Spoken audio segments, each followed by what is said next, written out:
പത്രവാർത്താസിലേക്ക് എല്ലാവർക്കും സ്വാഗതം. ഞാൻ പ്രസീന, എന്നോടൊപ്പം ഉള്ളത് അതുലാണ്. അപ്പോൾ നമുക്ക് ഇന്നത്തെ മുഖ്യധാര മാധ്യമങ്ങളിൽ പത്രങ്ങളിലുള്ള വാർത്തകൾ ഏതൊക്കെയാണെന്ന് നോക്കാം.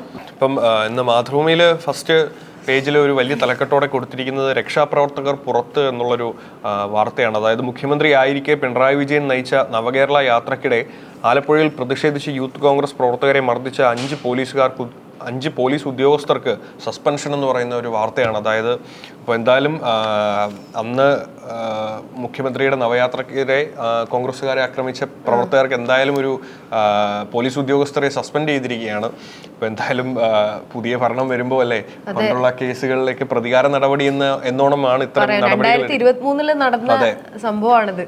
അതിനകത്ത് കണ്ടുപിടിച്ച റിപ്പോർട്ടിൽ പറയുന്നത് സംഭവ സമയത്ത് പ്രതിഷേധക്കാരെ ലോക്കൽ പോലീസ് റോഡിനരികിലേക്ക് മാറ്റിയിരുന്നതിനാൽ മുഖ്യമന്ത്രിയുടെ സുരക്ഷാ ഉദ്യോഗസ്ഥർ ഇടപെടേണ്ട സാഹചര്യം ഇല്ലായിരുന്നു. ലാത്തി ഉപയോഗിക്കാൻ അനുമതിയില്ലാത്ത ഉദ്യോഗസ്ഥരാണ് ലാത്തി ഉപയോഗിച്ച് മർദ്ദിച്ചത് എന്നുള്ള വാർത്തകളാണ് വരുന്നത്. അപ്പോൾ അതായത് പ്രതിഷേധക്കാരെ റോഡ് സൈഡിലേക്ക് മാറ്റിയിരുന്നതിനാൽ ഇതുപോലെ അവരെ ആക്രമിക്കേണ്ട യാതൊരു സാഹചര്യവും ഇല്ലായിരുന്നു എന്നും ലാത്തി ഉപയോഗിക്കാൻ അനുമതിയില്ലാത്ത പോലീസുകാരാണ് ലാത്തി ഉപയോഗിച്ച് അവരെ മർദ്ദിച്ചതെന്നുമുള്ള അതാണ് പ്രധാനപ്പെട്ട കുറ്റമായിട്ട് അവർ കാണുന്നു. മുഖ്യമന്ത്രി എന്ന് പറഞ്ഞിട്ടുണ്ടായിരുന്നു രക്ഷാപ്രവർത്തനത്തിന്റെ ഭാഗമാണ്. അതെ, പക്ഷെ ഇതാ ഇവിടെ മലയാള മനോരമയിലായാലും അതിന്റെ ഒരു കാർട്ടൂൺ കൊടുത്തിട്ട് രക്ഷാപ്രവർത്തനം എന്നുള്ളതിന്റെ ഇല്ലാണ്ട് ക്ഷാപ്രവർത്തനം എന്നാ കൊടുത്തിട്ടുള്ളത്. അതില് വേറൊരു കാര്യം എന്താന്ന് വെച്ചാൽ സംഭവത്തില് നിലവിലെ Alappuzha MLA D Thomas, youth Congress സംസ്ഥാന ജനറൽ സെക്രട്ടറി അജയ് ജുവൽ കുര്യാക്കോസ് എന്നിവർക്കാണ് മർദ്ദനമേറ്റത്. അതായത് ഇപ്പോൾ ആലപ്പുഴ MLA ഡി തോമസ് ഒക്കെ ആയിരുന്നു അന്ന് മർദ്ദനത്തിന് ഇരയായത്. അപ്പോൾ ഇതെന്തായാലും ഒരു എന്താ പറയുന്ന ഒരു പ്രതികാര നടപടി എന്ന് വേണം അല്ലേ കാണാൻ. അപ്പോൾ ഇങ്ങനെയുള്ള നടപടികളല്ല നമുക്ക് വേണ്ടത്. നമുക്ക് കേരളത്തിൽ പൊതുജനങ്ങളുടെ അല്ലേ പരിഹരിക്കേണ്ട ഒരുപാട് പ്രശ്നങ്ങളുണ്ട്. അപ്പം ഇത്തരത്തിലുള്ള പ്രതികാര നടപടികൾ എടുക്കുന്ന ഒരു എഫേർട്ട് ഈ ഒരു പൊതുജന പ്രശ്നങ്ങൾ പരിഹരിക്കാൻ കൂടി എടുക്കണമെന്നുള്ളതാണ് നമ്മൾ മുന്നോട്ട് വയ്ക്കുന്നത്. മറ്റൊരു വാർത്ത എന്ന് വെച്ചാൽ ഇന്നലെ ഹയർ സെക്കൻഡറി പരീക്ഷാ ഫലം വന്നിട്ടുണ്ട്. ഏറെ വിജയകരമായ ഒരു വാർത്ത തന്നെയാണത്. ഹയർ സെക്കൻഡറി 77.97%, VHSCക്ക് 72.49% വിജയം എന്ന് പറയുന്നത്. +2 ഫലം 30,561 പേർക്കാണ് മുഴുവൻ A+ ലഭിച്ചത്. 60 പേർക്ക് മുഴുവൻ മാർക്ക് ലഭിച്ചിട്ടുണ്ട്. 76 സ്കൂളുകൾക്കാണ് 100% വിജയവും ഉണ്ടായിരിക്കുന്നത്. ഇപ്പോൾ കഴിഞ്ഞ വർഷത്തെ വെച്ച് നോക്കുകയാണെങ്കിൽ ഹയർ സെക്കൻഡറിയിൽ 77.97%, കഴിഞ്ഞ വർഷം 77.81% വൊക്കേഷണൽ ഹയർ സെക്കൻഡറിയിൽ 72.49%, കഴിഞ്ഞ വർഷം 70.6% ഉണ്ടായിരുന്നത്. ഇങ്ങനെ നോക്കിയാലും കഴിഞ്ഞ പ്രാവശ്യത്തെക്കാളും മികച്ച വിജയ ശതമാനം തന്നെയാണ്. അപ്പൊ എന്തായാലും എല്ലാ വർഷവും ഇങ്ങനെ കൂടിക്കൊണ്ടിരിക്കുകയാണെന്നല്ലേ. അപ്പം എന്തായാലും ചെറിയ തോതിലാണെങ്കിലും ഇത് കൂടിയിട്ടുണ്ട്. പല രീതിയിലും എന്നിട്ട് ആ ഒരു വിജയാഘോഷം പലരും ആഘോഷിക്കുന്നതിന്റെ വാർത്തകളൊക്കെ ഇവിടെ കൊടുത്തിട്ടുണ്ട്. ജീവിതം തന്നെ പരീക്ഷ ഫുൾ മാർക്കുമായി മരിയ. കാഴ്ചപരിമിതിയും ശാരീരിക പ്രശ്നങ്ങളും അതിജീവിച്ച മരിയ കൃപ മൈക്കിളിന് +2 പരീക്ഷയിൽ ഫുൾ മാർക്ക്. കാഴ്ചപരിധിയുള്ള ഒരു കുട്ടിക്കായിരുന്നു 1200-ൽ 1200 മാർക്ക് ആണ് നേടിയത്. ആ കുട്ടിയുടെ കൃത്യതയും ഡെഡിക്കേഷനും എല്ലാം ആണ് ആ ഒരു വിജയത്തിലേക്ക് എത്തിച്ചതെന്ന് വേണം പറയാൻ. എന്തായാലും അതും നമുക്ക് അല്ലേ അഭിനന്ദനാർഹമായ ഒരു വിജയം തന്നെയാണ്. മറ്റൊരു വാർത്ത നോക്കുകയാണെങ്കിൽ കാലവർഷം വൈകും എന്നുള്ളൊരു വാർത്തയാണ് മാതൃഭൂമിയുടെ ഫ്രണ്ട് പേജിൽ തന്നെ ഉണ്ടത്. അതായത് തെക്ക് പടിഞ്ഞാറൻ കാലവർഷം ചൊവ്വാഴ്ച കേരളത്തിൽ എത്തുമെന്ന് പ്രവചിച്ചിരുന്നെങ്കിലും വൈകും എന്നുള്ള വാർത്തകളാണ് വരുന്നത്. അതായത് ജൂൺ 5-ന് ശേഷമേ സാധ്യതയുള്ളൂ എന്നാണ് കാലാവസ്ഥാ വകുപ്പിന്റെ വിലയിരുത്തൽ. അപ്പം നമുക്കറിയാം നേരത്തേക്ക് 27-28 ആകുമ്പോഴത്തേക്കും കാലവർഷം എത്തുമെന്നായിരുന്നു മുൻപുള്ള ഒരു പ്രവചനം എന്ന് പറയുന്നത്. പക്ഷേ അതിപ്പോൾ മാറി ഒരു ജൂൺ 5 കഴിഞ്ഞതിന് ശേഷം മാത്രമേ കാലവർഷം കേരളത്തിലേക്ക് വരൂ എന്നുള്ള വാർത്തകളാണ് വരുന്നത്. അപ്പോൾ എന്തായാലും പക്ഷെ മഴ അങ്ങിങ്ങായിട്ട് പെയ്യുന്നുണ്ടല്ലേ. കാലവർഷം പലയിടങ്ങളിലായിട്ട് പെയ്യുന്നുണ്ട്. പക്ഷേ ഒരു കൃത്യമായ ഒരു കാലവർഷം, ഒരു തുടർച്ചയായിട്ടുള്ള ഒരു ശക്തമായ മഴ ലഭിക്കണമെങ്കിൽ ഇനിയും നമ്മൾ കാത്തിരിക്കണം എന്നുള്ളതാണ്. പക്ഷേ നമ്മൾ ജാഗ്രത സ്വീകരിക്കുന്നത് ഒരിക്കലും നമ്മൾ നിർത്തരുത്. ഇനി നമ്മൾ കാലവർഷം വരാൻ ഇനി സമയമുണ്ടല്ലോ എന്ന് കരുതി നമ്മൾ ജാഗ്രത സ്വീകരിക്കുക, അല്ലെങ്കിൽ ഇതുപോലെയുള്ള ജലാശയങ്ങളിൽ പോകുന്നതും അതൊക്കെ നമ്മൾ തീർച്ചയായും ജാഗ്രത പാലിക്കേണ്ട സമയമാണ്. അപ്പോൾ മഴ വരുമ്പോഴും അല്ലെങ്കിൽ മഴ വരുന്നതിന് മുൻപേ തന്നെ നമ്മൾ ഈ ജാഗ്രത സ്വീകരിച്ചാൽ മാത്രമേ നമുക്ക് മഴക്കാലത്ത്, നമുക്കറിയാം ഇന്നലെ തൊട്ട് തന്നെ ഒരുപാട് വാർത്തകൾ വന്നിരുന്നു അല്ലേ, ജലാശയങ്ങളും ആൾക്കാരും ഒക്കെ പോയി കുറെ പേര് മുങ്ങി മരിക്കുന്നു, കുറെ പേര് മിന്നലടിച്ച് മരിക്കുന്നു, അങ്ങനെയുള്ള വാർത്തകളൊക്കെ വരുന്നുണ്ട്. അപ്പം അതെല്ലാം നമ്മൾ മുൻകരുതലുകൾ എടുത്താൽ മാത്രമേ ഇത്തരത്തിലുള്ള കാലവർഷം വരുമ്പോഴേക്കും നമ്മുടെ ഈ മരണനിരക്കൊക്കെ ഒന്ന് കുറയ്ക്കാൻ പറ്റും. കാരണം മഴ എന്ന് പറയുന്നത് എപ്പോഴും നമുക്ക് ഒരു സ്വസ്ഥത തരുന്നൊരു സമയമായിരിക്കണം. അതൊരിക്കലും നമ്മുടെ ആൾക്കാരെ നമ്മളെ വിട്ടുപോകുന്നത് കൊണ്ട് അല്ലേ, അത് നമുക്ക് ഒരിക്കലും ഒരു ദുഃഖിക്കാനുള്ള ഒരു സാഹചര്യം ഇടവരുത്താതിരിക്കട്ടെ. മറ്റൊരു വാർത്ത കോട്ടയത്ത് നിന്ന് തന്നെയാണ്. വരാത്ത മാർച്ചിന് വല്ലാത്ത കുരുക്ക് എന്ന് പറഞ്ഞിട്ടുണ്ട്. എത്താത്ത മാർച്ചിന് വേണ്ടി രാവിലെ മുതൽ വഴിയടച്ചു, ഗതാഗത കുരുക്കിൽ അമർന്നു നഗരം. സമരം ചെയ്യാൻ കുട്ടികൾ വേണ്ടത്ര എത്താത്തതിനാൽ SFI സമരത്തിന്റെ സമയം 3 തവണ മാറ്റി.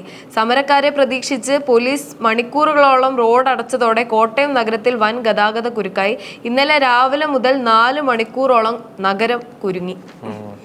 അപ്പം കേരള സർവകലാശാല യൂണിയൻ തിരഞ്ഞെടുപ്പുമായി ബന്ധപ്പെട്ട് നടന്ന സംഘർഷത്തിൽ പ്രതിഷേധിച്ച് ഇന്ന് രാവിലെ 11-ന് ജില്ലാ പോലീസ് മേധാവിയുടെ ഓഫീസിലേക്ക് മാർച്ച് നടത്തുമെന്ന് SFI പ്രഖ്യാപിച്ചിരുന്നു. അപ്പോൾ അതിന് വേണ്ടിയിട്ട് പോലീസ് നേരത്തെ മുൻകരുതലുകളൊക്കെ എടുത്തു. പക്ഷെ കുട്ടികൾ സമരം ചെയ്യാൻ വേണ്ടത്ര എത്തിയില്ല എന്നുള്ളതിന്റെ പേരിൽ ആ സമരം നീട്ടിവെക്കുകയായിരുന്നു. പക്ഷെ അത് സാധാരണക്കാരെയും ഏറെ ബാധിച്ചിരിക്കുകയാണ്. ഗതാഗത കുരുക്കുണ്ടായി, ആളുകൾക്ക് യാത്ര ചെയ്യാൻ വളരെ ബുദ്ധിമുട്ടുണ്ടായി. ഇന്നലെ രാവിലെ മുതൽ 4 മണിക്കൂറോളമാണ് നഗരം ആ ഒരു ഗതാഗത കുരുക്കിൽ ഏർപ്പെട്ടത്. എന്തായാലും ഒരു പഞ്ച്വാലിറ്റി വേണം. നമ്മൾ സമരം പ്രതിഷേധമൊക്കെ നടത്തുകയാണെങ്കിൽ ഒരു പഞ്ച്വാലിറ്റി വേണം. അല്ലെങ്കിൽ ഇതുപോലെ ബുദ്ധിമുട്ടുന്നത് ആത്യന്തികമായി ജനങ്ങൾക്കായിരിക്കും. നമുക്കറിയാം ജനങ്ങളുടെ അവകാശങ്ങൾക്ക് വേണ്ടിയിട്ടൊക്കെ ആയിരിക്കും ഈ സമരമൊക്കെ നടക്കുന്നത്, അല്ലെങ്കിൽ വിദ്യാർത്ഥികളുടെ അവകാശങ്ങൾക്ക് വേണ്ടിയിട്ടൊക്കെ ആയിരിക്കും. പക്ഷേ നിങ്ങൾ ഒരു പഞ്ച്വാലിറ്റിയൊക്കെ ഇതിനകത്ത് കാണിച്ചില്ലെങ്കിൽ സാധാരണക്കാരെയായിരിക്കും ബാധിക്കുന്നത്. അപ്പോൾ ഒരു ആളില്ലാതെ സമരം മാറ്റിയെന്ന പ്രചാരണം എന്നതോടെ ഉച്ചയ്ക്ക് 2:30-ക്ക് കുറച്ച് SFI പ്രവർത്തകർ അവിടെ എത്തിയിട്ടുണ്ടായിരുന്നു. എന്തോ അവരെത്തിച്ചേർന്നു എന്നാ പറയുന്നത്. ഒന്നുകിൽ അത് അവര് സമരം പ്രഖ്യാപിച്ചതിന് ശേഷം മറന്നുപോയതായിരിക്കാം. ഇപ്പൊ ഭരണപക്ഷമൊക്കെ മാറിയപ്പോ എന്തായാലും ഈ പഞ്ച്വാലിറ്റി ഒക്കെ മാറിയെന്ന് വേണം പറയാൻ. എന്തായാലും ഇത്തരം തീരുമാനങ്ങൾ എടുക്കുമ്പോൾ അത് സാധാരണക്കാരെ കൂടി ബാധിക്കാത്ത തരത്തിൽ വേണമെങ്കിൽ എടുക്കാം. അതായിരിക്കും ചെയ്യേണ്ടത്. അതെ, അതായിരിക്കും നല്ലത്. ഇനി മറ്റൊരു വാർത്ത നോക്കുകയാണെങ്കിൽ നമുക്കറിയാം സൗദിയിൽ ഏകദേശം 20 വർഷത്തോളം അവിടുത്തെ ജയിൽവാസം അനുഭവിച്ച നമുക്ക് റഹീം എന്ന് പറയുന്ന ഒരാളെ നമുക്ക് അറിയാം. അദ്ദേഹത്തിന് ജയിൽ മോചിതനാക്കാൻ വേണ്ടിയിട്ട് നമ്മൾ ഒരുപാട് ഫണ്ട് ശേഖരണം അതുപോലുള്ള കാര്യങ്ങളൊക്കെ നേരത്തെ നടന്നിരുന്നു. അപ്പം അതെന്തായാലും ആ കാത്തിരിപ്പിനും പ്രാർത്ഥനയ്ക്കും ഒക്കെ ഒരു ഫലം ഉണ്ടായിരിക്കുകയാണ്. അദ്ദേഹം നാട്ടിലേക്ക് വരിക എന്നുള്ളൊരു സന്തോഷ വാർത്തയാണ്. ഒരുപാട് വർഷങ്ങൾ കഴിഞ്ഞിട്ടാണെങ്കിലും അന്ത്യത്തിൽ അദ്ദേഹം നാട്ടിലേക്ക് മടങ്ങി വരുന്നു. അദ്ദേഹത്തിന്റെ വീട്ടുകാരെ കാണാൻ, അല്ലെങ്കിൽ വീട്ടുകാരെ അവസാനം മീറ്റ് ചെയ്യാൻ അദ്ദേഹം വരുന്നു എന്നുള്ള ഒരു വാർത്തയാണ്. അതായത് ഒരു ഉമ്മയുടെ വർഷങ്ങൾ നീണ്ട കണ്ണീർ തോരാത്ത കാത്തിരിപ്പും നാടിന്റെ പ്രാർത്ഥനയും ഒടുവിൽ സഫലമായിരിക്കുകയാണ്. ബലിപെരുന്നാൾ സന്തോഷമായി അബ്ദുൾ റഹീം ഉടൻ നാട്ടിലെത്തുമെന്നുള്ള വാർത്തകളാണ്. അപ്പോൾ എന്തായാലും അല്ലെ, അദ്ദേഹം 20 വർഷങ്ങൾക്ക് ശേഷം അദ്ദേഹത്തിന്റെ വീട്ടിലേക്ക് തിരിച്ചു. ഒരുപാട് പേര് അന്ന് അദ്ദേഹത്തിന്റെ ആ ഒരു വരവിനായിട്ട് എല്ലാവരും കാത്തിരിക്കുക തന്നെയാണ്. അന്ന് അദ്ദേഹത്തിന് വേണ്ടിയിട്ട് ഫണ്ട് ശേഖരിക്കാനും മറ്റുമായിട്ട് എല്ലാവരും, കേരള ജനത ഒരേ മനസ്സോടുകൂടി ഇറങ്ങിയിട്ടുള്ള ഒരു നടപടിയായിരുന്നു അത്. എന്തായാലും എക്സിസ്റ്റ് വിസ നടപടികൾ പൂർത്തിയായിട്ടുണ്ടെന്നും രാജ്യം വിടാൻ ആവശ്യമായ ഇമിഗ്രേഷൻ ക്ലിയറൻസ് മാത്രമാണ് അവശേഷിക്കുന്നതെന്നുമാണ് അവിടുത്തെ സൗദി വൃത്തങ്ങൾ അറിയിച്ചിരിക്കുന്നത്. അതുപോലെ തന്നെ റിയാദിലെ സഹായ സമിതി, അവർക്കും ആ ഒരു സഹായ സമിതിയും റഹീമിന്റെ മോചനത്തിന് വേണ്ടിയിട്ട് ഒരുപാട് കഷ്ടപ്പെട്ടിട്ടുണ്ട്. അതുപോലെ തന്നെ ഒരു കുട്ടിയുടെ മരണവുമായി ബന്ധപ്പെട്ട് 2006 നവംബറിലാണ് അദ്ദേഹം അറസ്റ്റിലായത്. അപ്പം മനഃപൂർവ്വമല്ലാത്ത കൈപ്പിഴയായിരുന്നു അപകട കാരണമെങ്കിലും അവിടുത്തെ നിയമപ്രകാരം അദ്ദേഹത്തെ ജയിലിൽ അടയ്ക്കുകയായിരുന്നു. പക്ഷേ നമുക്ക് അദ്ദേഹം നിരപരാധിയാണെന്ന് അറിയാവുന്നത് കൊണ്ട് തന്നെ അദ്ദേഹത്തിന് ജയിൽ മോചനത്തിന് ആവശ്യമായിട്ടുള്ള പണം നൽകി അദ്ദേഹത്തെ തിരിച്ചു കൊണ്ടുവരാനുള്ള പ്രവർത്തനങ്ങൾ ഇത്രയും കൊല്ലമായിട്ട് ഇങ്ങനെ തുടർച്ചയായിട്ട് നടന്നുകൊണ്ടിരിക്കുകയായിരുന്നു. എന്തായാലും അവസാനം കാത്തിരിപ്പിനൊരു ഫലം വന്നിരിക്കുകയാണ്. ഏകദേശം 34 കോടിയിലേറെ രൂപയാണ് അദ്ദേഹത്തിന്റെ മോചനദ്രവ്യമായിട്ട് കൊടുത്തിരിക്കുന്നത്. അപ്പോൾ അത്രയും തുക നൽകിയാണ് അദ്ദേഹത്തെ തിരിച്ചു കൊണ്ടുവരുന്നത്. അപ്പോൾ അദ്ദേഹത്തിന്റെ ആ ഒരു ജീവന്, അല്ലെങ്കിൽ അദ്ദേഹത്തിന്റെ ആ ഒരു ജീവിതത്തിന് അത്രയും വിലയുണ്ട് അല്ലെ. അപ്പം അതിന് നമുക്ക് എല്ലാവർക്കും, മലയാളികൾ ഉൾപ്പെടെ നമ്മൾ അതിന്റെ ഭാഗമായിട്ടുണ്ട്. അപ്പോൾ എന്തായാലും അതിൽ നമുക്ക് അഭിമാനിക്കാം. മറ്റൊരു വാർത്ത, കാട്ടാന ആക്രമണം, സ്കൂട്ടർ യാത്രക്കാരി കൊല്ലപ്പെട്ടു. അപ്പോൾ കഴിഞ്ഞ ദിവസം കൂടെ ഗോത്രവർഗ വിഭാഗത്തിൽപ്പെട്ട ഒരാള് ശേഖരിക്കാൻ വേണ്ടിയിട്ട് കാടുകളിൽ പോയപ്പോഴാണ് അദ്ദേഹം മരണപ്പെട്ടത്. ഇപ്പൊ അതിനുശേഷം മേപ്പാടി, വയനാട്, കോഴിക്കോട്, ഊട്ടി സംസ്ഥാനാന്തര പാതയിൽ കാട്ടാനയുടെ ആക്രമണത്തിൽ സ്കൂട്ടർ യാത്രക്കാരി കൊല്ലപ്പെട്ടു. മേപ്പാടി പുത്തുമല സ്വദേശി കുരിശിങ്കൽ ജെസി ആണ് കൊല്ലപ്പെട്ടത്. ഒപ്പം ഉണ്ടായിരുന്ന ഭർത്താവ് ഷാജി പരിക്കുകളോടെ രക്ഷപ്പെട്ടു. അവര് ബൈക്കിൽ ഒരു 6:30-ഓടെ യാത്ര ചെയ്യുകയായിരുന്നു. അപ്പോഴാണ് 2 കാട്ടാനകളെ അവര് യാത്ര ചെയ്യുമ്പോൾ ശ്രദ്ധിച്ചിരുന്നില്ല, കാട്ടാനകൾ അവിടെ വഴിയിൽ ഉണ്ടായിരുന്നത്. അപ്പം സ്കൂട്ടർ നിർത്തിയ ഷാജിക്കൊപ്പം ഇറങ്ങി ഓടിയ ജെസിയെ കാട്ടാന പിന്നാലെ എത്തി തുമ്പിക്കൈ കൊണ്ട് ചുഴറ്റി എറിയുകയായിരുന്നു. പിന്നെ അതുപോലെ തന്നെ വേറൊന്ന്, ഗൂഡല്ലൂരിൽ 15 വയസ്സുകാരനെ കാട്ടാന കൊലപ്പെടുത്തി. ബാർബർ ഷോപ്പിൽ നിന്ന് മുടി വെട്ടിയ ശേഷം വീട്ടിലേക്ക് മടങ്ങുകയായിരുന്നു ആ കുട്ടി. ഇന്നലെ വൈകിട്ട് 7-നാണ് മിസബ് കാട്ടാന ആക്രമണത്തിൽ മരണപ്പെട്ടത്. അടിക്കടി ഉണ്ടാവുന്ന ഈ ഒരു കാട്ടാന ആക്രമണം ഏറെ ജാഗ്രതയോടെ തന്നെ നമ്മൾ നോക്കിക്കാണേണ്ട ഒന്നാണ്. കാട്ടാനകൾ ഒന്നിച്ച് നാട്ടിലേക്ക് വരുന്നു എന്നതിന്റെ സൂചനകളാണല്ലേ അടിക്കടി ഉണ്ടാവുന്ന ഈ ഒരു മരണം. ഇന്നലെയും ഉണ്ടായി. അപ്പം ഇന്നും ഇപ്പോൾ 2 പേർ മരിച്ചിരിക്കുകയാണ്. അപ്പോൾ ഇതില് ഇത്തരം വാർത്തകൾ ഇങ്ങനെ വന്നു തുടങ്ങുമ്പോൾ തന്നെ അതിനാവശ്യമായിട്ടുള്ള നടപടികൾ വനം വകുപ്പും അതിന്റെ അധികാരപ്പെട്ട അധികാരികളും സ്വീകരിച്ചില്ലെങ്കിൽ ഇനി ഇത് അല്ലെങ്കിൽ ഒരു സ്ഥിരം സംഭവമായി മാറാൻ സാധ്യതയുണ്ട്. നമ്മൾ കാട്ടാന എന്ന് പറയും, നമുക്കറിയാം, നമ്മൾ ജാഗ്രതയോടെ അതിനെ ഡീൽ ചെയ്തില്ലെങ്കിൽ വളരെ വലിയ അപകടങ്ങളിലേക്ക് അത് നയിക്കാവുന്നതാണ്. അപ്പം ഇനിയും ഒരു ജീവൻ പൊലിയാതിരിക്കട്ടെ ഒരു കാട്ടാനാക്രമണത്തിൽ. മറ്റൊരു വാർത്ത നോക്കുകയാണെങ്കിൽ ജില്ലാ സെക്രട്ടറി കനിഞ്ഞു നൽകുന്ന അംഗത്വം വേണ്ട എന്നൊരു തലക്കെട്ടോടുകൂടിയുള്ള വാർത്തയാണ്. അതായത് സജീവ രാഷ്ട്രീയം അവസാനിപ്പിച്ച് CPI ഇടുക്കി ജില്ലാ മുൻ സെക്രട്ടറി KK ശിവരാമൻ. അപ്പം KK ശിവരാമൻ അറിയാം, ഇടുക്കി ജില്ലാ മുൻ സെക്രട്ടറിയാണ് അദ്ദേഹം CPIയുടെ. അപ്പം അദ്ദേഹത്തിനെതിരെ ഈ ഇടയ്ക്കൊരു അച്ചടക്ക നടപടി CPI സ്വീകരിച്ചിരുന്നു. അദ്ദേഹത്തെ സെക്രട്ടറി സ്ഥാനത്ത് നിന്നും നീക്കിയിരുന്നെങ്കിലും അദ്ദേഹത്തിൻ്റെ അംഗത്വം നീക്കില്ല എന്നുള്ളൊരു എന്താ പറയുന്നൊരു വാഗ്ദാനം അദ്ദേഹത്തിന് നൽകിയിരുന്നു. പക്ഷേ അദ്ദേഹം അത് സ്വീകരിച്ചില്ല എന്നുള്ളതാണ്. അദ്ദേഹം ജില്ലാ സെക്രട്ടറി കനിഞ്ഞു നൽകുന്ന അംഗത്വം വേണ്ട എന്ന് പറഞ്ഞുകൊണ്ട് അദ്ദേഹം സജീവ രാഷ്ട്രീയം അവസാനിപ്പിച്ചിരിക്കുകയാണെന്നുള്ള വാർത്തകളാണ് വരുന്നത്. അപ്പോൾ എന്തായാലും ജില്ലാ സെക്രട്ടറിക്കും, പക്ഷേ ഈ ഒരു നടപടിക്കെതിരെ ജില്ലാ സെക്രട്ടറിക്ക് ഒരു രൂക്ഷ വിമർശനം പാർട്ടിക്കുള്ളിൽ നിന്ന് തന്നെ ഉയരുന്നുണ്ട്. മൊത്തത്തിൽ എന്താ പറയുന്നത്, LDF മുന്നണി ഒരു കനത്ത അനിശ്ചിതാവസ്ഥയിലാണ്, പ്രതിസന്ധിയിലാണ്. ആൾക്കാർ കൊഴിഞ്ഞു പോകുന്നു. അതിനകത്തുള്ള ആൾക്കാർ തന്നെ അതിനെ മുഖ്യ നേതാക്കൾക്കെതിരെ വിമർശനങ്ങൾ ഉന്നയിക്കുന്നു. ഇങ്ങനെ എന്താ പറയുന്നത്, ഇതൊരു പരിവർത്തനത്തിന്റെ അല്ലെങ്കിൽ ഒരു മാറ്റത്തിന്റെ തുടക്കമാണോ എന്ന് നമുക്കറിയില്ല.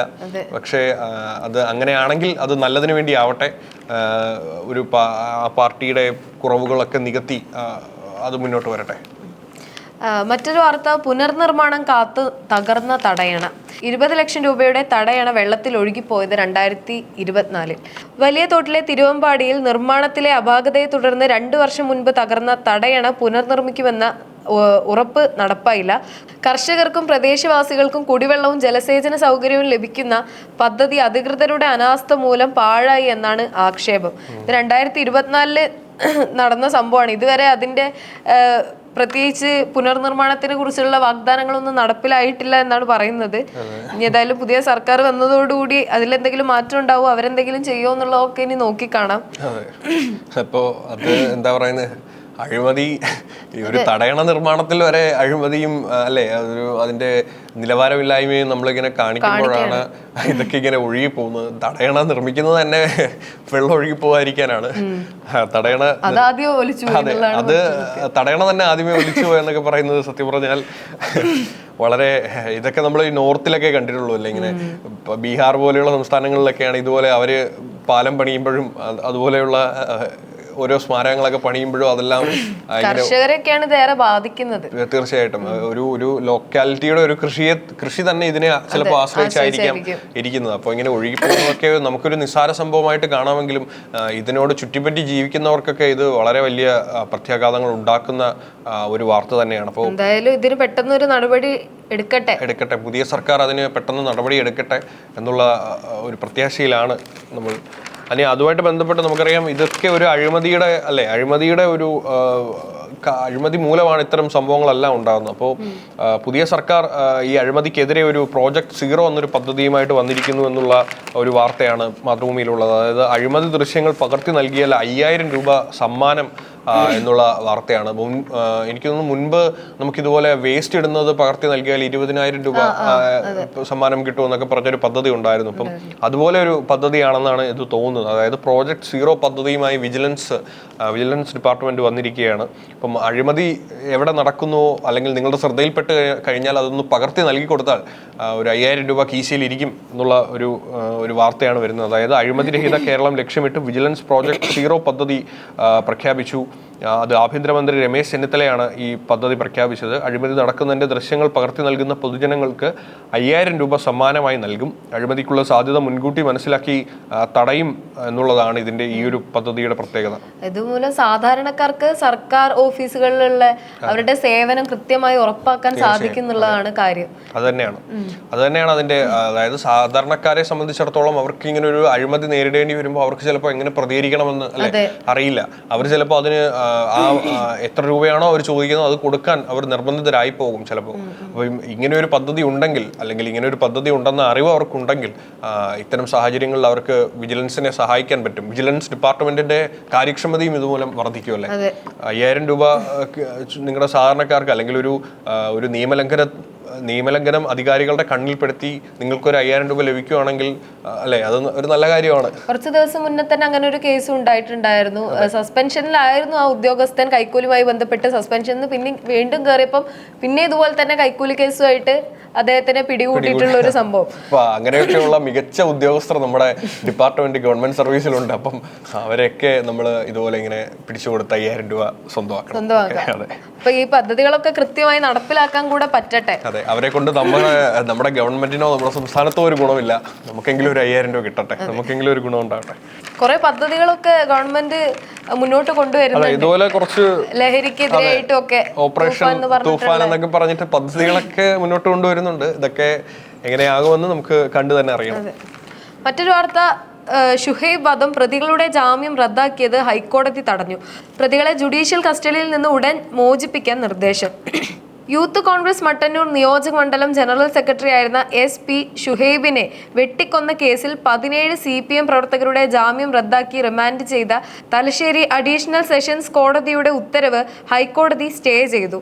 നടപടി പ്രഥമ ദൃഷ്ട്യാ നിയമവിരുദ്ധമാണെന്ന് വ്യക്തമാക്കിയാണ് ജസ്റ്റിസ് കൗസർ എടപ്പകത്തിന്റെ ഇടക്കാല ഉത്തരവ്. അധികാരം നമുക്ക് കാണാം. ഇപ്പൊ CPM പ്രവർത്തകരുടെ കഴിഞ്ഞ കാലഘട്ടങ്ങളിലുള്ള അതിക്രമങ്ങളുടെ ഒക്കെ ഫലം വന്നുകൊണ്ടിരിക്കുന്നത് ഇപ്പോഴാണ്.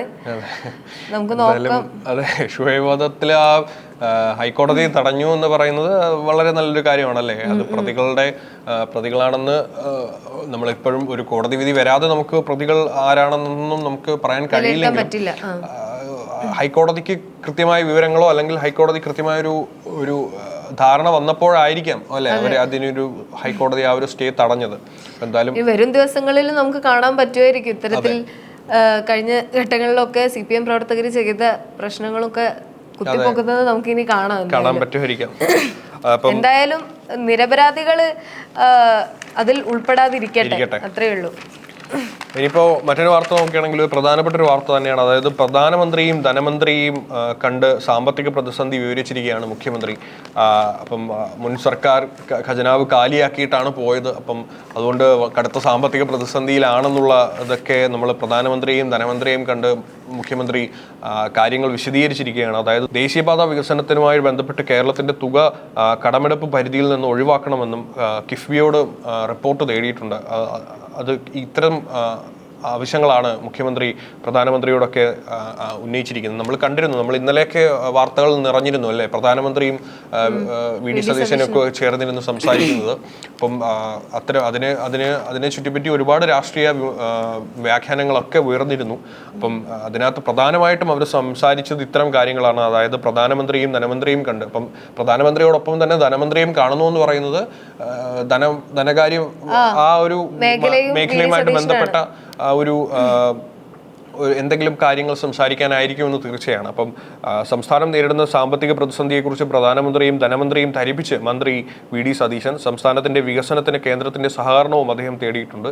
ദേശീയപാത വികസനത്തിനായി ഭൂമി ഏറ്റെടുക്കുന്നതിന് നൽകിയ തുക കടമെടുപ്പ് പരിധിയിൽ നിന്ന് ഒഴിവാക്കണമെന്ന് അടക്കമുള്ള ആവശ്യങ്ങൾ അദ്ദേഹം ഉന്നയിച്ചിട്ടുണ്ട്. പ്രധാനമന്ത്രി നരേന്ദ്രമോദിയുമായി കേന്ദ്ര ധനമന്ത്രി നിർമ്മല സീതാരാമനുമായിട്ടും അദ്ദേഹം ചർച്ച നടത്തിയിട്ടുണ്ട്. മുഖ്യമന്ത്രി ആയതിനു ശേഷം നടത്തുന്ന ആദ്യ കൂടിക്കാഴ്ചയാണിത്. അപ്പം അങ്ങനെ ഒരു പ്രത്യേകതയുണ്ടല്ലേ, മുഖ്യമന്ത്രി ആയതിനു ശേഷം ആദ്യം നടക്കുന്ന കൂടിക്കാഴ്ച, അതും പ്രധാനമന്ത്രിയോട് തന്നെ. അങ്ങനെ ഒരു പ്രത്യേകതയും അതെ, അങ്ങനെ ഒരു പ്രത്യേകതയും വി.ഡി. സതീശനുണ്ട്. വി.ഡി. സതീശൻ സർക്കാർ പറഞ്ഞിട്ടുണ്ടായിരുന്നു ധനകാര്യം ഞാൻ ഏറ്റെടുത്തതിന് കൃത്യമായിട്ടുള്ള കാരണമുണ്ടെന്ന്. അത് വേണ്ട രീതിയിൽ എല്ലായിടത്തും കൃത്യമായി എത്തിച്ചാലേ ഒരു വികസനം ഉണ്ടാവും എന്ന് അദ്ദേഹം പറഞ്ഞിട്ടുണ്ട്. മാത്രമല്ല, തുറമുഖ വികസനം, ദേശീയപാത വികസനം അടക്കമുള്ള സ്വപ്ന പദ്ധതികൾ, അതിന് കേന്ദ്ര സർക്കാരിന്റെ സഹകരണം ഉണ്ടായിരിക്കണമെന്നുള്ള അഭ്യർത്ഥനയാണ് അദ്ദേഹം പ്രധാനമന്ത്രിയോട് കൊടുത്തിരിക്കുന്നത്. അപ്പോൾ കേന്ദ്രം നമുക്ക് അത്ര അല്ലേ, നമുക്ക് അങ്ങനെ അങ്ങ് കനിഞ്ഞ് ഫണ്ടൊന്നും നൽകാറില്ല. എങ്കിലും കണ്ടറിയാം എത്രത്തോളം ഇതിന് സഹായം ഉണ്ടാകും. നമ്മുടെ വയനാട് ദുരന്തം നടന്നപ്പോൾ തന്നെ അതിനെ ഒരു ദേശീയ ദുരന്തമായിട്ട് പോലും പ്രഖ്യാപിക്കാതെ അതിനെ നിസ്സാരവൽക്കരിക്കുന്ന ഒരു സിറ്റുവേഷനാണ് ഉണ്ടായത്. അപ്പം അങ്ങനെ പ്രഖ്യാപിക്കാതിരിക്കുമ്പോൾ അതിനാവശ്യമായിട്ടുള്ള അഡിക്വേറ്റ് ഫണ്ട് കേന്ദ്രത്തിൽ നിന്ന് വരാതിരിക്കും. അത് നമ്മുടെ രക്ഷാപ്രവർത്തനത്തിന്റെ മുഴുവൻ ഭാരവും സംസ്ഥാന സർക്കാരിന്റെ തലയിലാവുന്ന ഒരു സാഹചര്യമൊക്കെ ഉണ്ടായിരുന്നു. അപ്പം അതുമായിട്ട് ബന്ധപ്പെട്ട് പറയുകയാണെങ്കിൽ നമ്മുടെ ഇതുപോലെയുള്ള അല്ലെങ്കിൽ തുറമുഖ വികസനം പോലെയുള്ള കാര്യങ്ങളൊക്കെ നമ്മുടെ സംസ്ഥാന സർക്കാരിന് ഒറ്റയ്ക്ക് വഹിക്കാൻ പറ്റുമെന്നൊക്കെ സംശയമാണല്ലേ. തുറമുഖം നിർമ്മാണം എന്നൊക്കെ പറയുന്നത് അത്രയും ഭീമമായ ചെലവുകൾ വരുന്ന ഒരു പദ്ധതിയാണ്. അപ്പോൾ അതിന് കേന്ദ്ര സർക്കാരിന്റെ സഹായം ഇല്ലാതെ ഒരിക്കലും നമ്മുടെ സംസ്ഥാന സർക്കാരിന് മുന്നോട്ട് പോകാൻ പറ്റില്ല. ഈ ഒരു കൂടിക്കാഴ്ച നല്ലതിനാവട്ടെ. ഇതിന്റെ മാറ്റങ്ങൾ ഇനി നമ്മുടെ ഗുണത്തിനായിട്ട് തന്നെ, കേരളത്തിലെ മലയാളികൾക്കായിട്ടുള്ള ഗുണമായിട്ട് തന്നെ അതിന് ഫലിക്കട്ടെ എന്ന് നമുക്ക് പ്രത്യാശിക്കാം.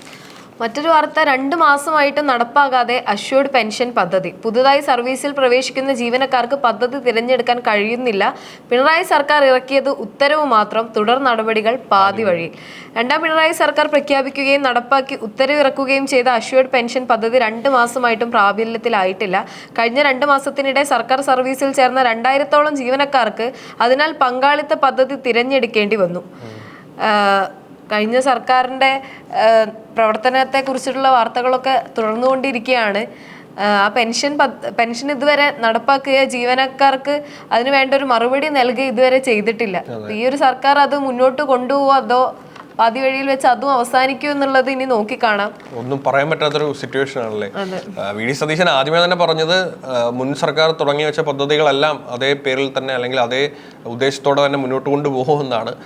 പക്ഷേ ചില പ്രവർത്തികൾ അല്ലെ, അവര് ഭരണത്തിൽ വന്നതിന് ശേഷം ചില അല്ലെങ്കിൽ സിൽവർ ലൈൻ റദ്ദാക്കി അതുപോലെയുള്ള കാര്യങ്ങളൊക്കെ നമ്മൾ കാണുമ്പോൾ അവര് പറയുന്നതല്ല പ്രവർത്തിക്കുന്നത് എന്നുള്ളൊരു സൂചനയാണ്, ചെറിയൊരു സൂചനയാണ്. പെൻഷൻ പദ്ധതി മുന്നോട്ട് കൊണ്ടുപോകുമെന്നുള്ളതും നോക്കി കാണേണ്ട കാര്യമാണ്. ഇപ്പൊ തന്നെ വി.ഡി. സതീശൻ തന്നെ സമ്മതിച്ചു കഴിഞ്ഞു അല്ലെ, ഖജനാവ് കാലിയാണ്, ഖജനാവ് പ്രതിസന്ധി ഉണ്ടെന്നുള്ള കാര്യം വി.ഡി. സതീശൻ തന്നെ പറഞ്ഞു കഴിഞ്ഞു. അപ്പം അതുമായിട്ട് ബന്ധപ്പെട്ടൊക്കെ നോക്കുമ്പോൾ ഈ പെൻഷൻ എന്നൊക്കെ പറയുന്ന കാര്യങ്ങൾ എത്രത്തോളം മുന്നോട്ട് കൊണ്ടുപോകുമെന്ന് കണ്ടു തന്നെ അറിയണം. അത് മാത്രമല്ല മാനിഫെസ്റ്റോയിൽ പറഞ്ഞ കാര്യങ്ങളും ഇനി ഈ ഖജനാവ് കാലിയായിരിക്കുന്ന സാഹചര്യത്തിലും എത്ര വരെ മുന്നോട്ട് കൊണ്ടുപോകുന്നു. അത് പക്ഷേ എല്ലാ ഗവൺമെന്റും പറയുന്നൊരു കാര്യമാണല്ലേ. അവര് ഭരണത്തിന് വരുന്നതിന് മുമ്പ് മറ്റേ എല്ലാ ഗ്യാരണ്ടിയും അതുപോലെയുള്ള വാഗ്ദാനങ്ങളൊക്കെ നൽകും. ഭരണത്തിന് വന്നതിന് ശേഷം അയ്യോ ഖജനാവ് കാലിയാണ്, ഞങ്ങൾക്കൊന്നും ചെയ്യാൻ പറ്റില്ല എന്നുള്ളൊരു സ്ഥിരം പല്ലവിയാണ്. എല്ലാ സംസ്ഥാനങ്ങളിലും ഇത് കേൾക്കുന്നതാണ്. അപ്പോൾ ഇതൊക്കെ എത്രത്തോളം ഇതൊക്കെ ജനങ്ങൾ മനസ്സിലാക്കി കഴിഞ്ഞു എന്ന് വേണം നിങ്ങൾ കരുതാൻ. ഇത് സമയമെടുത്താലും ഇത്തരം പദ്ധതികളൊക്കെ പെൻഷൻ നൽകുക എന്നൊക്കെ പറയുന്നത് വയോജനങ്ങളെ സംബന്ധിച്ചിടത്തോളം അല്ലെങ്കിൽ ജോലി റിട്ടയർ ആയവരെ സംബന്ധിച്ചിടത്തോളം ഒക്കെ വളരെ അത്യാവശ്യമായിട്ടുള്ള കാര്യമാണ്. അപ്പം അതൊക്കെ റദ്ദാക്കുക എന്ന് പറയുന്നത് അതിനൊക്കെയാണ് പ്രാധാന്യം നൽകേണ്ടത്. അപ്പം അങ്ങനെ ഉണ്ടാവട്ടെ. മറ്റൊരു വാർത്ത നോക്കുകയാണെങ്കിൽ നമുക്കറിയാം, സോഷ്യൽ മീഡിയയിലും ഒക്കെ ട്രെൻഡായിട്ട് നിൽക്കുന്ന ഒരു രാഷ്ട്രീയ പാർട്ടിയാണ് കോക്രോച്ച് ജനതാ പാർട്ടി. അപ്പം കോക്രോച്ച് ജനതാ പാർട്ടി രാഷ്ട്രീയ കക്ഷിയായി രജിസ്റ്റർ ചെയ്യാൻ തിരഞ്ഞെടുപ്പ് കമ്മീഷനെ സമീപിച്ച് അഭിഭാഷകൻ എന്നുള്ള വാർത്തയാണ് വരുന്നത്. അപ്പോൾ എന്തായാലും അവർ സീരിയസ് ആയിട്ട് തന്നെ അല്ലേ ഇന്ത്യൻ രാഷ്ട്രീയത്തിലേക്ക് ഇറങ്ങാനുള്ള ഒരു പുറപ്പാടിലാണെന്നുള്ള വാർത്തയാണ്. അതായത് നമുക്കറിയാം, ഇതൊരു സർക്കാസ്റ്റിക് മൂവ്മെന്റ് ആയിട്ട് അല്ലെങ്കിൽ ഒരു ആക്ഷേപഹാസ്യ മൂവ്മെന്റ് ആയിട്ട് സോഷ്യൽ മീഡിയയിൽ തുടങ്ങിയ ഒരു പാർട്ടിയാണിത് കോക്രോച്ച് ജനതാ പാർട്ടി. അപ്പം അതിപ്പോ ഇങ്ങനെ വളർന്ന് പന്തരിച്ച് ഇപ്പോൾ തെരഞ്ഞെടുപ്പ് കമ്മീഷനെ ഡിജിറ്റൽ വഴിയിലൂടെ മാത്രം ആളുകളിലേക്ക് ഇത്രത്തോളം എത്തും എന്നുള്ളത് ആരും പ്രതീക്ഷിച്ചില്ല എന്നുള്ളതാണ് കാര്യം. പക്ഷെ അതിന്റെ ഉദ്ദേശശുദ്ധിയൊക്കെ ഇപ്പം ചോദ്യം ചെയ്യപ്പെടുന്നുണ്ട്. അതിന്റെ ഫോളോവേഴ്സ് എല്ലാം അല്ലെങ്കിൽ ഇത്രയും ശതമാനത്തോളം അല്ലെങ്കിൽ പകുതിയോളം ശതമാനത്തോളം പാകിസ്ഥാനികളാണ്, ബംഗ്ലാദേശിൽ നിന്നാണ്, കുറച്ചുപേരൊക്കെ ഇന്ത്യയിൽ നിന്നുള്ളൂ എന്നൊക്കെ ഉള്ള ഒരു വാർത്തകൾ വരുന്നുണ്ട്. എത്രത്തോളം ശരിയാണെന്ന് അറിയില്ല. പക്ഷെ അങ്ങനെയൊക്കെ ആണെങ്കിൽ അതൊക്കെ ചോദ്യം ചെയ്യപ്പെടേണ്ടത് തന്നെയാണ്. പക്ഷെ അതിന്റെ സ്ഥാപകൻ തന്നെ നേരിട്ടെത്തി ഇന്നലെ പറഞ്ഞിരുന്നു, അങ്ങനെ അത് തെറ്റായ വിവരമാണ്, ഇന്ത്യക്കാർ തന്നെയാണ് ഫോളോ ചെയ്യുന്നത്.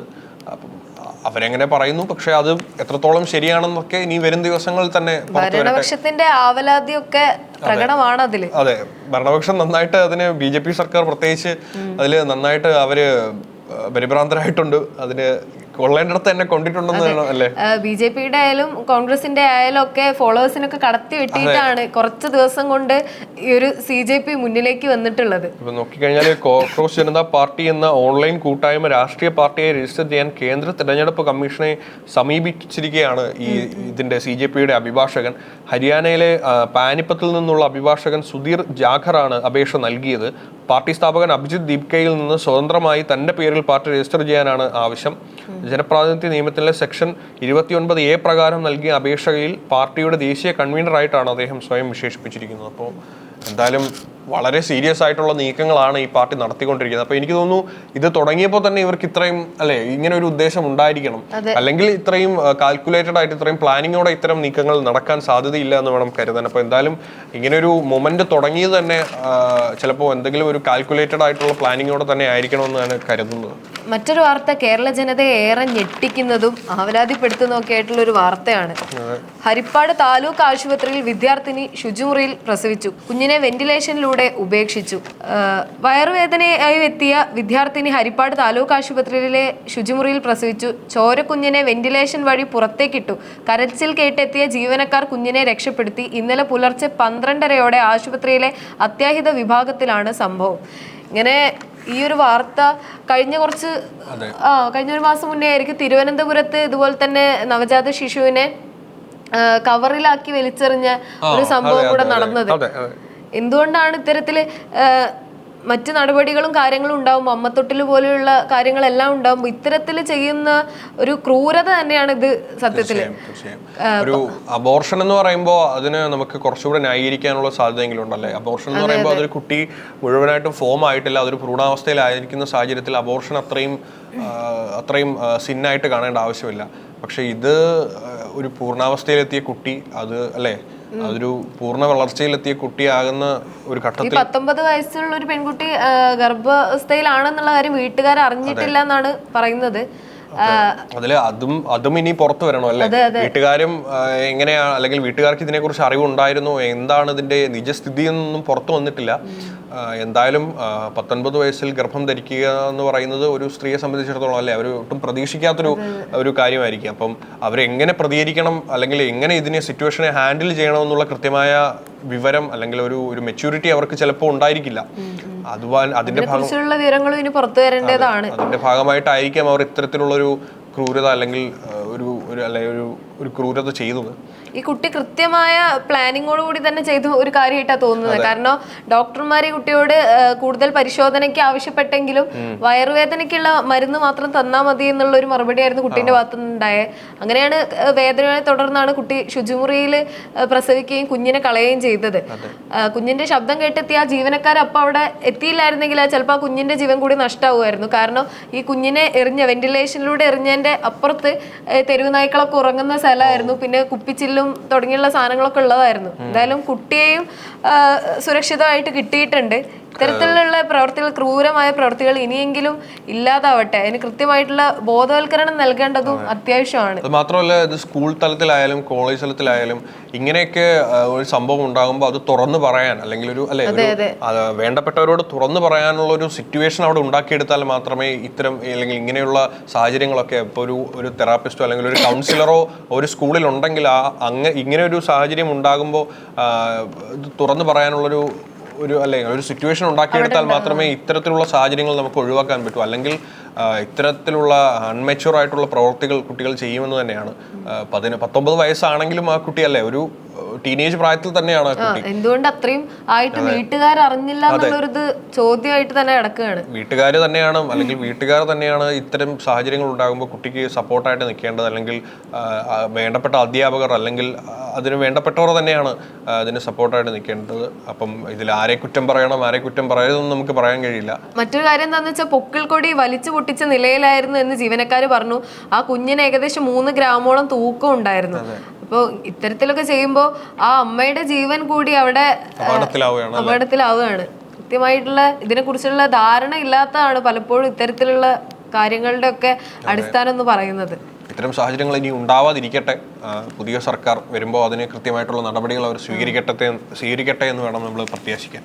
ഇനി മറ്റൊരു വാർത്ത നോക്കിക്കഴിഞ്ഞാൽ ടിനി ടോമിനെതിരെ നിയമ നടപടി എന്ന് അൻസിബ പറഞ്ഞിരിക്കുകയാണ്. നമുക്കറിയാം ഇപ്പം സോഷ്യൽ മീഡിയയിലും ഒക്കെ വൈറലായിട്ടൊരു വാർത്തയാണ് അമ്മയ്ക്കുള്ളിൽ നടക്കുന്ന, അമ്മ സംഘടനയ്ക്കുള്ളിൽ നടക്കുന്ന ഈ ഒരു ആഭ്യന്തര കലഹം എന്ന് പറയുന്നത്. അപ്പോൾ അതെന്തായാലും നിയമ നടപടികളിലേക്ക് കടന്നിരിക്കുകയാണ്. വനിതാ SIയുടെ പേരിലും മറ്റൊരു വനിതാ SIയുടെ പേരിലും അൻസിബ പരാതി നൽകുമെന്ന് അവർ അറിയിച്ചിരിക്കുകയാണ്. അതായത് ജിഹാദി ആരോപണം ഉൾപ്പെടെയുള്ള കാര്യങ്ങളിൽ നടൻ ടിനി ടോമിനെതിരെ നിയമ നടപടി സ്വീകരിക്കുമെന്ന് നടി അൻസിബ ഹസൻ അമ്മ സംഘടനയിൽ നൽകിയ പരാതിയിൽ നീതി ലഭിക്കില്ലെന്ന് പ്രതീക്ഷയില്ലാത്തതിനാലാണ് ഇതെന്ന് ജോയിന്റ് സെക്രട്ടറി കൂടിയായ അൻസിബ പറഞ്ഞു. അപ്പോൾ എന്തായാലും അമ്മ സംഘടനയ്ക്കുള്ളിൽ വെച്ച് ഇത് പരിഹരിക്കാൻ കഴിയില്ല എന്നുള്ളതാണ് അൻസിബ മുന്നോട്ട് വയ്ക്കുന്നത്. അപ്പോൾ അതുകൊണ്ടാണ് അവർ നിയമ നടപടികളിലേക്ക് പോകുന്നത്. ടിനി ടോം അൻസിബയ്ക്കെതിരെ ഒരുപാട് അപവാദങ്ങൾ അവരുടെ അമ്മ സംഘടനയ്ക്കുള്ളിൽ തന്നെ പറഞ്ഞു പരത്തി എന്നൊക്കെ രീതിയിലൊക്കെയാണ് അൻസിബ പരാതി പറയുന്നത്. അപ്പോൾ ഇത്തരം സിറ്റുവേഷനൊക്കെ അല്ലെങ്കിൽ നിയമപരമായിട്ട് മുന്നോട്ട് പോകുക എന്നുള്ളത് തന്നെയാണ് ഇതിൽ എടുക്കാൻ പോകുന്ന നടപടി എന്നാണ് അൻസിബ പറയുന്നത്. അപ്പോൾ എന്തായാലും അമ്മ സംഘടന ഒരു കൃത്യമായിട്ടൊരു ഇത്രയും വലിയൊരു സംഘടനയായിട്ട് കൂടി കൃത്യമായിട്ടൊരു ഒരു നടപടികളിലേക്ക് അവരുടെ ഉള്ളിൽ തന്നെ ഇത്തരം പ്രശ്നങ്ങൾ പരിഹരിക്കാൻ കഴിയുന്നില്ല എന്നുള്ളത് വളരെ ഖേദകരമാണ്. ഒരു സിനിമാ സംഘടനയെ സംബന്ധിച്ചിടത്തോളം അതൊരു സിനിമാ സംഘടന ആയതുകൊണ്ട് തന്നെ ജനങ്ങളെല്ലാം ആ സംഘടനയെ നോക്കിക്കാണും അല്ലേ.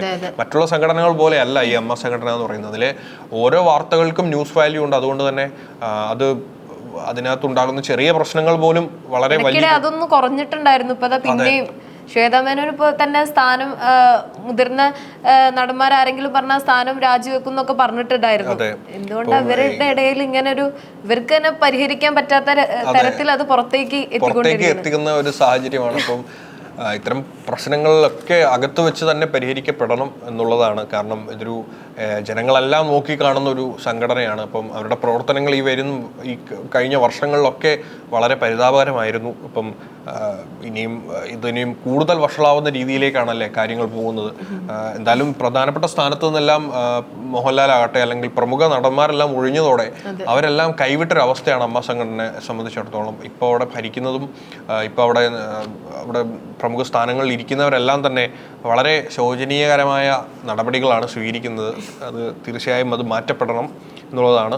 ഇനി നമുക്ക് ബിസിനസ് വാർത്തകളിലേക്ക് പോവുകയാണെങ്കിൽ തായ്വാന്റെ മുന്നേറ്റം ഇന്ത്യക്ക് മുന്നറിയിപ്പ്. ഓഹരി വിപണി മൂല്യത്തിൽ ഇന്ത്യയുടെ 5ാം സ്ഥാനം കവർന്ന് തായ്വാൻ. AI മേഖലയിലെ കുതിപ്പ് തായ്വാന്റെ കരുത്ത്. മേഖലയിൽ ഇന്ത്യ ഏറെ പിന്നിൽ. വിപണി മൂലധനത്തിൽ ഇന്ത്യയെ മറികടന്ന് തായ്വാൻ 5ാം സ്ഥാനം സ്വന്തമാക്കി. തായ്വാനിലെ ലിസ്റ്റ് ചെയ്യപ്പെട്ട കമ്പനികളുടെ മൊത്തം വിപണി മൂല്യം ഏകദേശം $4.95 ട്രില്യൺ ആണ്. ഇന്ത്യയുടേത് $4.92 ട്രില്യൺ.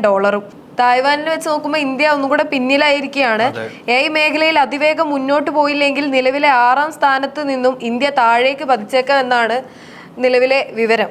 അപ്പം എന്തായാലും അല്ലേ, അത് തായ്വാൻ എന്ന് പറയുന്നൊരു ചൈനയ്ക്ക് അടുത്തിടങ്ങുന്ന ഒരു ചെറിയ രാജ്യമാണ്. അപ്പോൾ ആ രാജ്യം ഇന്ത്യയെ പോലെ ഇത്രയും ഒരു സൈനിക ശക്തിയും സാമ്പത്തിക ശക്തിയുമായിട്ടൊക്കെ ലോകം കാണുന്ന ഒരു രാജ്യത്തേക്കാൾ മുന്നോട്ട് പോകുക എന്ന് പറയുന്നത്, പിന്തള്ളപ്പെടുക എന്ന് പറയുന്നത് നമ്മൾ വളരെയധികം കരുതിയിരിക്കേണ്ടതാണ്. നമ്മൾ ഇന്ത്യയെ സംബന്ധിച്ചിടത്തോളം നമ്മൾ 3ാമത്തെ വലിയ സൈനിക ശക്തിയാണ്, ഏറ്റവും വലിയ സാമ്പത്തിക ശക്തിയായി വളർന്നുകൊണ്ടിരിക്കുന്ന ഒരു രാജ്യമാണ്.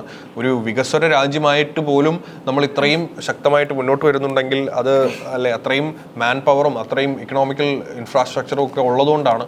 അപ്പം ഇങ്ങനെ ഒരു ചെറിയ അല്ലെങ്കിൽ ഇത്തരം പിന്നോട്ട് പോക്കുകൾ ഒരിക്കലും നമുക്ക് ശുഭകരമാകില്ല എന്ന് വേണം. പക്ഷേ തുഹിൻ കാന്തേ പാണ്ഡെ സെബി മേധാവി അദ്ദേഹം പറയുന്നുണ്ട്, ഇന്ത്യൻ വിപണി കൂടുതൽ വൈവിധ്യവും പൂർണ്ണ സുരക്ഷിതവുമാണ്, നിക്ഷേപകർ ആശങ്കപ്പെടേണ്ട സാഹചര്യം ഇല്ല എന്നാണ് പറയുന്നത്. അത് സത്യത്തിൽ ശരിയാണ്. കാരണം തായ്വാൻ എന്ന് പറയുന്ന രാജ്യം ഇത്രയും മുന്നോട്ട് വരാൻ കാരണം അവിടെയുള്ള ഒരു കമ്പനിയാണ്. അവിടുത്തെ ചിപ്പ് നിർമ്മാണ കമ്പനിയായിട്ടുള്ള TSMC എന്ന് പറയുന്ന ഒരു കമ്പനി മൂലമാണ് അവർ ഇത്രയും മുന്നോട്ട് വരുന്നത്. കാരണം ചിപ്പ് നിർമ്മാണ രംഗത്ത് ഏറ്റവും പ്രമുഖമായിട്ടുള്ള ഒരു കമ്പനിയാണ് TSMC എന്ന് പറയുന്നത്. കാരണം ഇപ്പോൾ നമുക്കറിയാം AI വിപ്ലവമൊക്കെ നടക്കുകയാണ്. അപ്പം AI പ്രോഗ്രാമുകൾ, സൂപ്പർ കമ്പ്യൂട്ടറുകൾ അവയ്ക്കൊക്കെ പ്രവർത്തിക്കാൻ ആവശ്യമായിട്ട് വേണ്ടത് ചിപ്പാണ്. അപ്പോൾ ആ ചിപ്പ് നിർമ്മിക്കുന്ന ഒരേ ഒരു കമ്പനി എന്ന് പറയുന്നത് ഈ തായ്വാനിലുള്ള ഈ ഒരു TSMC എന്ന് പറയുന്ന ഒരു കമ്പനി മാത്രമാണ്. അപ്പം അവരെ സംബന്ധിച്ചിടത്തോളം ലോകത്തുള്ള എല്ലാ AI കമ്പനികൾ, ലോകത്തുള്ള എല്ലാ ഇലക്ട്രോണിക് നിർമ്മാതാക്കളെല്ലാം ഈ ഒരു ഒറ്റ കമ്പനിയാണ് ആശ്രയിക്കുന്നത്. അപ്പോൾ അത്രയും പ്രാധാന്യമുള്ള ഒരു കമ്പനി ഈ തായ്വാനെ പോലൊരു ചെറിയ രാജ്യത്തുള്ളത് കൊണ്ട് തന്നെയാണ് അവർക്ക് ഇത്രയും സാമ്പത്തികമായിട്ട് മുന്നേറാൻ അവർക്ക് കഴിയുന്നത്. കാരണം അവരില്ലെങ്കിൽ, ആ ഒരു കമ്പനി ഇല്ലെങ്കിൽ ചിലപ്പോൾ ഇത്രയും മുന്നേറ്റമൊന്നും തായ്വാന് നേടാൻ കഴിയില്ല എന്ന് തന്നെയാണ് നമ്മൾ ഈ സാമ്പത്തിക മേഖലയൊക്കെ വിലയിരുത്തുമ്പോൾ നമുക്ക് മനസ്സിലാവുന്നത്. അപ്പോൾ ഇന്ത്യയിലെ ഒരു മെട്രോ നഗരത്തിലെ ജനസംഖ്യയോളം മാത്രമാണ് തായ്വാൻ എന്ന ദ്വീപ് രാഷ്ട്രത്തിന്റെ ആകെ ജനസംഖ്യ എന്ന് പറയുന്നത്. അപ്പൊ ഈ ഒരു മാറ്റം ഏറെ തീർച്ചയായിട്ടും തന്നെയാണ്. അത് നമ്മൾ മനസ്സിലാക്കേണ്ടത്. അതുകൊണ്ട് തന്നെയാണ് ചൈന തായ്വാന് മേൽ എപ്പോഴും ഒരു കണ്ണ് വെക്കുന്നത്. കാരണം തായ്വാനെ എപ്പോൾ വേണമെങ്കിലും ആക്രമിക്കാവുന്ന നിലയിലാണ് ചൈന നിൽക്കുന്നത്. അമേരിക്ക തായ്വാനെ സംരക്ഷിക്കുന്നതും ഈ ഒരു ചിപ്പ് കമ്പനിയുടെ പ്രസൻസ് കൊണ്ടാണ്. കാരണം അമേരിക്കയെ സംബന്ധിച്ചിടത്തോളം ജെമിനി, ഗ്രോക്ക്, അതുപോലെ തന്നെ ചാറ്റ് GPT പോലെയുള്ള AIകളെല്ലാം അമേരിക്കൻ കമ്പനികളാണ്. അപ്പോൾ അവർക്കെല്ലാം ചിപ്പ് വേണ്ടത് ഈ ഒരു തായ്വാനിൽ നിന്നാണ്. അപ്പം അത് ചൈനയുടെ കയ്യിലായി കഴിഞ്ഞാൽ പിന്നെ ചൈനയായിരിക്കും അമേരിക്കയെ നിയന്ത്രിക്കുന്ന ഒരു അവസ്ഥ വരും.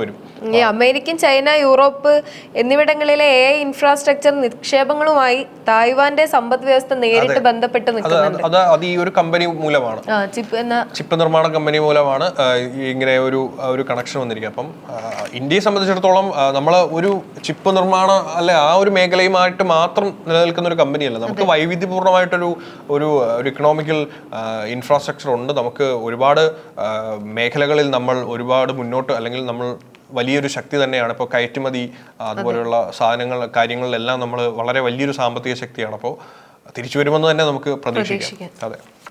മറ്റൊരു വാർത്ത നോക്കുകയാണെങ്കിൽ ഏറ്റവും കൂടുതൽ ലാഭമുണ്ടാക്കിയ സാമ്പത്തിക സേവന കമ്പനിയായി LIC മാറിയിരിക്കുകയാണ്. അതായത് രാജ്യത്ത് ജനുവരി മാർച്ച് കാലയളവിൽ ഏറ്റവും കൂടുതൽ ലാഭമുണ്ടാക്കിയ സാമ്പത്തിക സേവന മേഖലയിലെ കമ്പനിയായി LIC മാറിയിരിക്കുന്നു. 23,000 കോടി രൂപയാണ് ഇക്കാലയളവിൽ LICക്ക് കിട്ടിയ ലാഭം.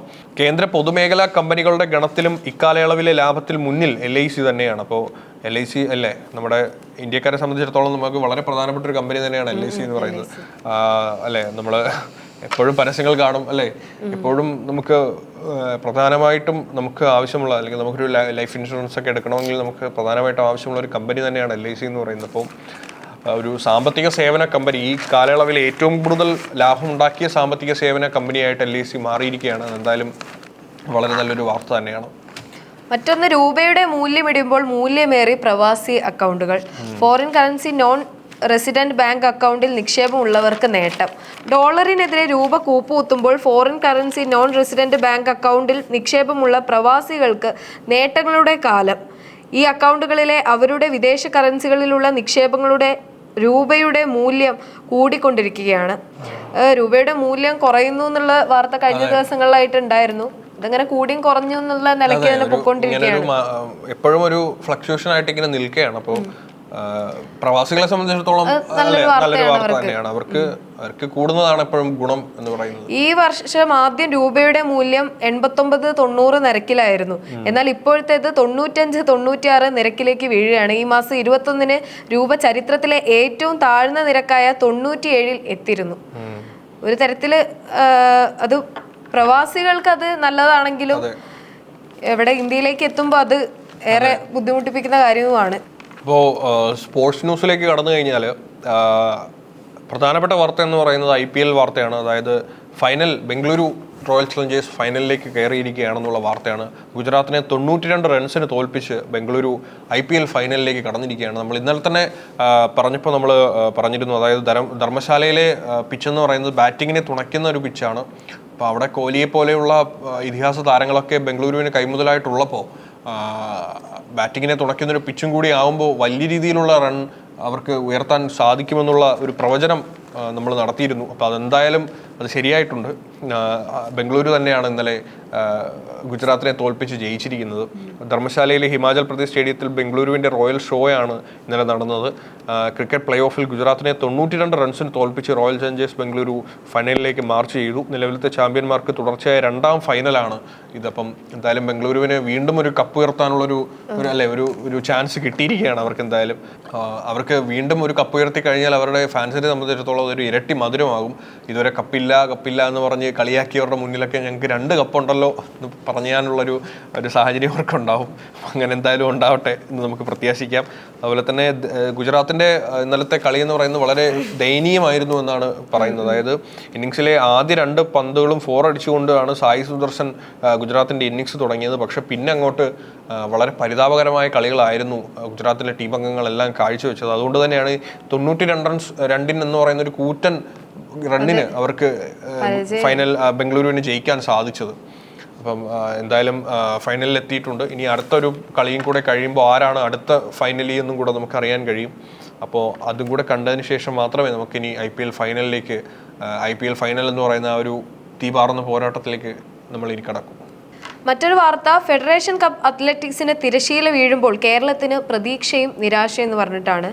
സംസ്ഥാന സ്കൂൾ അത്ലറ്റിക്സുകളിലൊന്നും മെഡൽ നേടാത്ത ഒരു മലയാളി അത്ലറ്റ് ദേശീയ തലത്തിലെ വേഗപ്പോരായ 200 മീറ്ററിൽ വെള്ളി മെഡൽ നേടുന്നു. അതും രാജ്യത്തെ 1ാം നമ്പർ സ്പ്രിന്റർമാരിൽ ഒരാളായ അനിമേഷ് കുജൂറിനൊപ്പം പൊരുതിയോടി. അതൊരു ഏറെ അഭിമാനകരമായ ഒരു വാർത്ത തന്നെയാണ്. സംസ്ഥാന സ്കൂൾ തലങ്ങളിലൊന്നും അത്ലറ്റിക്സുകളിലൊന്നും മെഡൽ നേടാതെ ഈ ഒരു ദേശീയ തലത്തിൽ വെള്ളി മെഡൽ നേടുക എന്ന് പറയുന്നത് ഏറെ അഭിമാനിക്കാൻ പറ്റിയൊരു വാർത്ത തന്നെയാണ് നമുക്ക്. കാരണം പുള്ളിയെ സംബന്ധിച്ചിടത്തോളം അല്ലെ, അദ്ദേഹത്തെ സംബന്ധിച്ചിടത്തോളം അദ്ദേഹത്തിനും അത് കരിയറിൽ ഒരുപാട് ഗുണമുണ്ടാക്കുന്നതായിരിക്കും. അപ്പം ഉറപ്പായിട്ടും അദ്ദേഹം നമ്മുടെ സംസ്ഥാന മീറ്റിലൊക്കെ അദ്ദേഹത്തിന് മെഡൽ നേടാൻ സാധിക്കുന്ന സമയത്ത് ഒരുപാട് ഡീമോട്ടിവേഷൻ അദ്ദേഹത്തിന് കിട്ടിക്കാണും. അപ്പൊ അതിനെല്ലാം ഒരു മറുപടി എന്നോണമാണ് അദ്ദേഹം ഇങ്ങനെ ഒരു ഗോൾഡ് മെഡൽ എന്തായാലും നേടിയിരിക്കുന്നത്. വളരെ അല്ലെ, 200 മീറ്റർ ഓട്ടത്തിൽ പാലക്കാട് മണ്ണാർക്കാട്ടുകാരൻ PK ജിഷ്ണു പ്രസാദിന്റെ വെള്ളിക്ക് സ്വർണത്തിന്റെ തിളക്കമുണ്ട്. അതെ, തീർച്ചയായിട്ടും. ഇപ്പൊ കഴിഞ്ഞ ദിവസങ്ങളിലൊക്കെ കേരളത്തിന്റെ വിജയം വെച്ച് നോക്കുകയാണെങ്കിൽ മലയാളി പ്രതീക്ഷകൾ എന്ന് പറയുമ്പോൾ വനിതകളുടെ ഹെപ്റ്റാറ്റ്ലണിൽ സ്വർണത്തിനൊപ്പം ഏഷ്യൻ അണ്ടർ 23 അത്ലറ്റിക് ചാമ്പ്യൻഷിപ്പ് യോഗ്യത നേടിയ KA അനാമികയും മലയാളി വനിതകൾ അധികം തിളങ്ങാത്ത ഷോട്ട് പുട്ടിലും ഡിസ്ക് ത്രോയിലും മെഡൽ നേടിയ കൃഷ്ണ ജയശങ്കറും ഭാവി പ്രതീക്ഷകളാണ്. കുറെ നേട്ടങ്ങൾ ഉണ്ടായിട്ടുണ്ട്, എന്നാൽ അതോടൊപ്പം നിരാശയും ഏറ്റുവാങ്ങേണ്ടി വന്നു എന്നുള്ളതാണ് കാര്യം. അനാമികയുടെ ന്യൂസൊക്കെ നമ്മൾ ഇന്നലെ വായിച്ചിട്ടുണ്ടായിരുന്നു. എന്തായാലും കേരളത്തിന്റെ സ്പോർട്സ് രംഗം എന്ന് പറയുന്ന അല്ലെങ്കിൽ സ്പോർട്സ് മേഖലയിൽ ഇത്തരത്തിലുള്ള മികച്ച അത്ലറ്റുകൾ വരുന്നത് തീർച്ചയായിട്ടും ഗുണകരമാണ്. അല്ലെങ്കിൽ ഇത്തരം നേട്ടങ്ങൾ അവർ നേടുന്നതും നമ്മുടെ അംഗീകാരം അവർക്ക് കിട്ടട്ടെ. അപ്പൊ എന്തായാലും ഇതൊക്കെയായിരുന്നു ഇന്നത്തെ പത്രങ്ങളിലെ പ്രമുഖ വാർത്തകൾ എന്ന് പറയുന്നത്. നമ്മൾ ഒട്ടുമിക്ക എല്ലാം വിശകലനം ചെയ്തിട്ടുണ്ട്. അപ്പൊ എന്തായാലും മറ്റ് വാർത്തകളുമായിട്ട് നമുക്ക് നാളെ കാണാം.